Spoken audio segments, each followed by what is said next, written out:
Gente, agora sim, né? Chegamos, ou alguém chegou aos 60 anos. E agora, padre? E agora? Vamos falar sobre esse propósito. Quando se chega aos 60, ou quem chegar, não é? Muita gente que nem chega aos 60 anos, viu, gente? Mas dá uma olhadinha no VT que o padre preparou com muito carinho aí, pra gente trabalhar esse assunto. Dá uma olhada. Todo indivíduo tem seu propósito e missão na vida.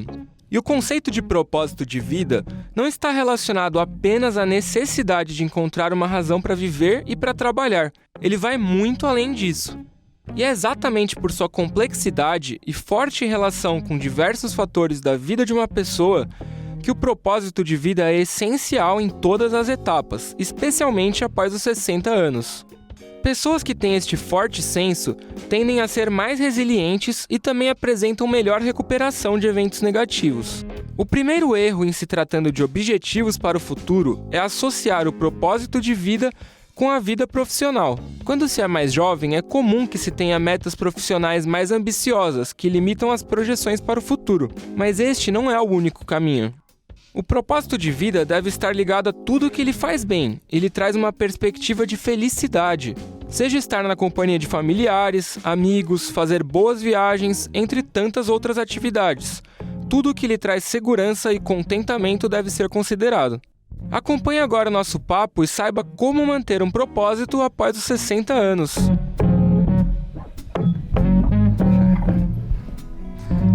Minha gente, tá aí, ó, tá vendo?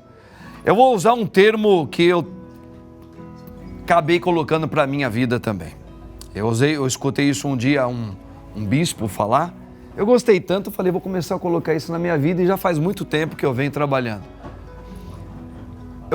Eu vivi bem a minha infância, vivi bem a minha juventude. Se Deus permitir, quando chegar na minha velhice, eu quero também viver bem. Viver bem cada momento, é saber viver cada momento. Claro, a gente não vai conseguir fazer as mesmas coisas, quem já está para cima dos 40, para cima dos 50, aquilo que fazia quando tinha 20. Por isso, cada tempo, um momento e saber viver e ficar bem e feliz. Procurar estar bem em cada momento na sua vida, ok? Isso é muito importante. E ainda mais quando você tem ainda uma religião, uma fé, onde você sabe qual é o propósito maior, isso fica mais fácil ainda de ser trabalhado.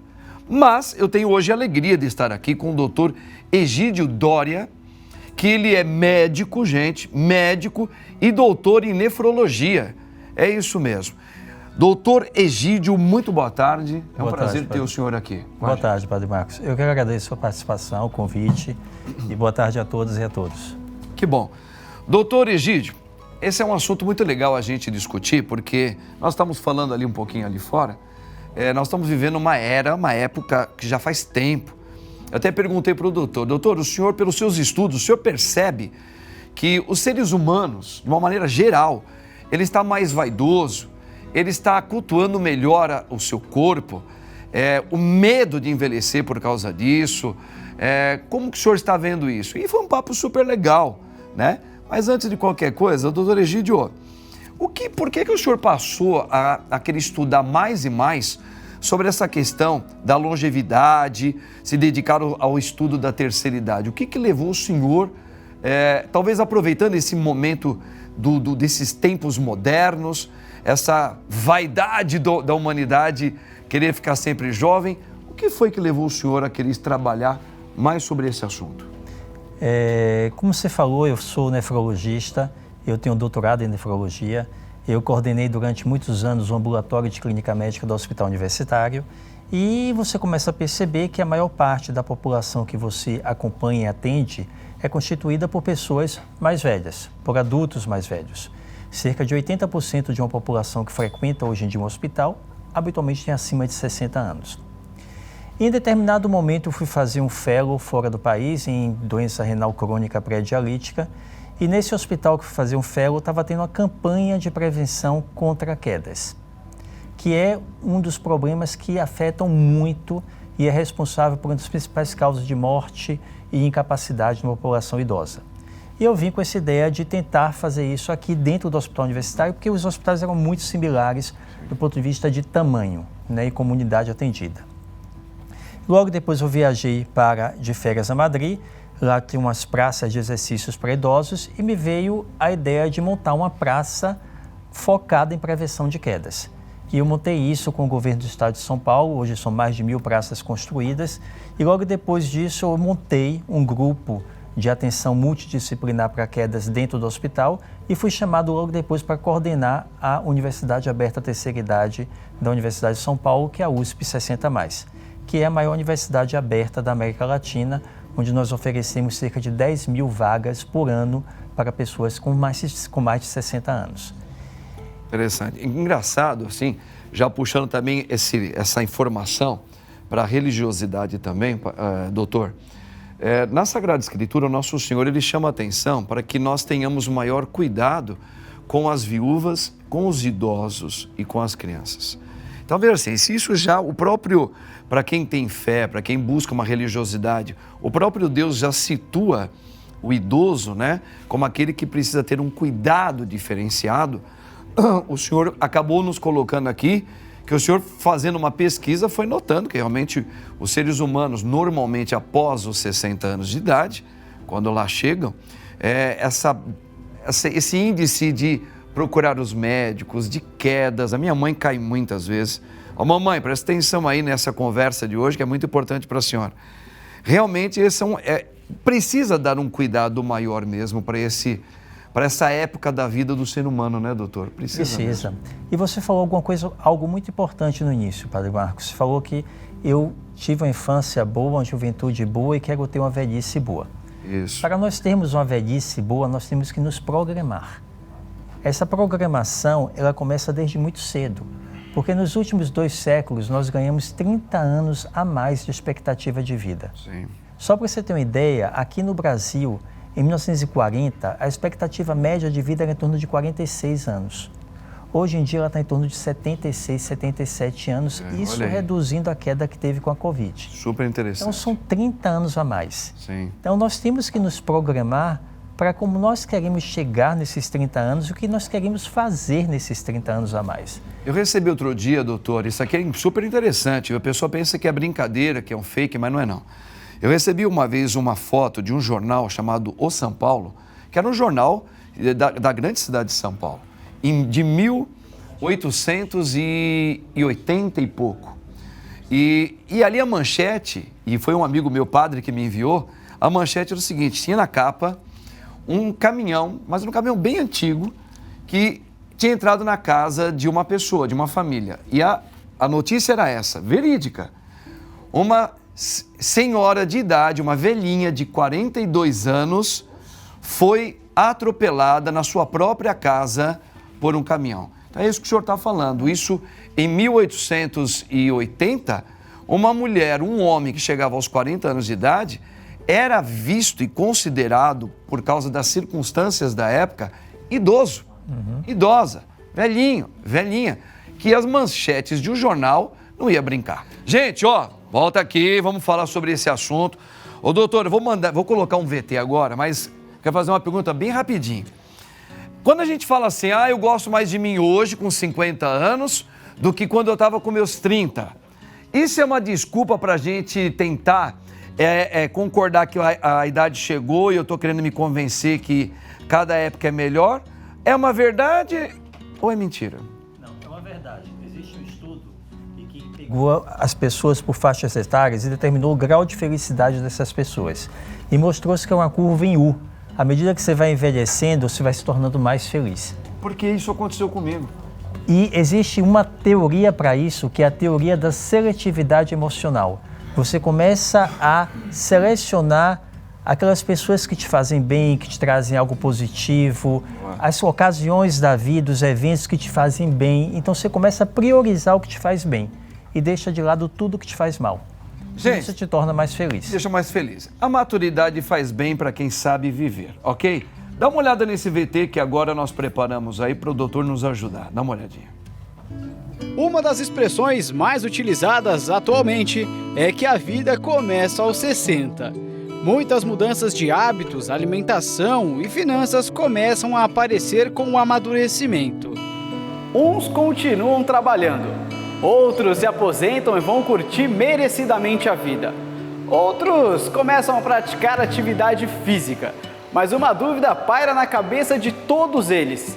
Chegamos aos 60. E agora? Chegamos aos 60, passamos dos 60 faz tempo. Então agora é não preocupar com a idade. Continuar tentando fazer as mesmas coisas, curtindo, tentando malhar, caminhar bastante.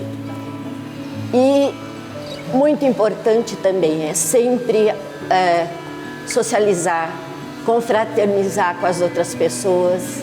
Aqui na paróquia Assunção de Nossa Senhora, em São Paulo, este grupo se reúne às segundas e quartas-feiras para a prática de atividades físicas. Quando chegar nos 60, eu acho que a gente passa a valorizar outras coisas. Eu estou aqui com esse grupo pela atividade física, mas muito pela convivência mesmo com as pessoas. Eu acho que nessa fase a gente valoriza um pouco, né, essa parte da convivência. A atividade física, como minha aluna acabou de falar, é importante em qualquer idade. Mas a partir dos 60 anos, eu acho muito interessante pelo quê? Primeiro fato, pela convivência que elas têm e a interatividade entre elas. O professor Jorge, que ministra essas atividades aqui na paróquia, conta como é este trabalho. Segundo passo que é muito importante, trabalhar as articulações das pessoas. A gente vai ficando mais velha, vem um negócio de artrite, artrose, vem atrapalhando a nossa vida. Então acho que a atividade física ela vai ajudar, através dos exercícios, a melhorar a circulação do sangue, a trabalhar os músculos, a fortalecer os músculos, a trabalhar o equilíbrio. Todas essas mulheres são muito felizes que alcançaram essa idade tão bonita. De repente, quando você não tem essa idade, você imagina muitas coisas como chegar aos 60. E chega naturalmente. Com mais amadurecimento, é claro que a gente não acredita. O que é amadurecimento? É só quando você consegue chegar que você sabe. Seja 60, 70, 80, independente da idade. O importante é se manter bem consigo mesmo, cuidando da mente e também do corpo. Olha aí, doutor, que bacana, né? Na paróquia aí fazem todo esse trabalho com as pessoas já idosas, né? Mais de 60 anos. Como é importante isso, né? Essa interação, essa comunhão. No caso delas ali, fazendo exercícios físicos. Gostaria que o senhor falasse um pouco mais sobre isso. Nós sabemos que nós vamos perdendo tantas coisas com o passar do tempo, vai perdendo o colágeno, vai perdendo... A musculatura também vai sendo dificultada, né? Vai passando o tempo, os ossos vão ficando mais desgastados. Como o senhor mesmo falou, por isso a prevenção, o quanto antes a gente puder, tendo uma alimentação melhor, tendo um estilo de vida que contribua, isso tudo vai ajudar bastante lá depois dos 60 anos, né? Certamente. Nós falamos que para você envelhecer bem, são necessários alguns capitais. Um é o capital saúde, né? E saúde, quando eu falo de saúde, não é ausência de doença. Saúde é o bem-estar físico, mental e social. Então vocês viram aí no vídeo, as pessoas, como você mesmo falou, socializando, interagindo. Sim. Nós vimos o quão isso é importante no momento da pandemia, que nós ficamos isolados, né? Hoje em dia, um dos grandes problemas de saúde pública no mundo é a questão da solidão e do isolamento social. Sim. E tem que ser combatido. E você tem que nutrir as suas amizades, tem que nutrir as suas relações. Isso você tem que fazer desde cedo, mas nunca é tarde para começar.